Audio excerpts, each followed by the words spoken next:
Assalomu alaykum hurmatli tomoshabinlar. Bugungi kichkina mini obzorimizga xush kelibsizlar. Katagimizda tovuqlarimiz ko'shamo zotiga mansub oq xo'roz, ikkita miramir makiyon, bitta oq makiyon.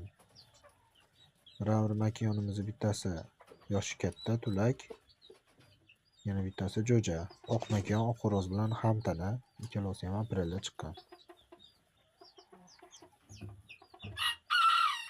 Makiyonlar tuxumda emas, xudo xohlasa bir hafta u yoqda kirib qoladi. Keyingi katagimizda ikkita yosh ko'shamo xo'rozimiz, ikkalasini ham rangi pshenichniy. Ko'rishingiz mumkin, bo'ynida qizili bor, belida qizili bor. Xo'rozlar yosh, 5 oylik bo'ldi, xudo xohlasa. Yangi chaqirgan yosh xo'rozlar.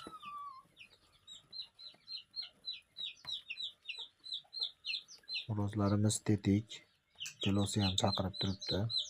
Ishtahaalari yaxshi. Bu katagimizda qora makiyonimiz endi kurkidan chiqyapti, jo'ja ochib katta qilib. Shu jo'jalarni shu qora makiyonimiz ochib chiqib katta qilgan. Ularda eng kattasi 40 kunlik bo'ldi, keyingilari 20 kundan oshdi. Xudo xohlasa jo'jalarning ishtahasi yaxshi, sog'lom, yaxshi yeb, ichib turishibdi. Jo'jalar ham ikki xil, qora va miramir. Shu bundan oldin ko'rilgan tovuqlarda tuxumlardan chiqishgan.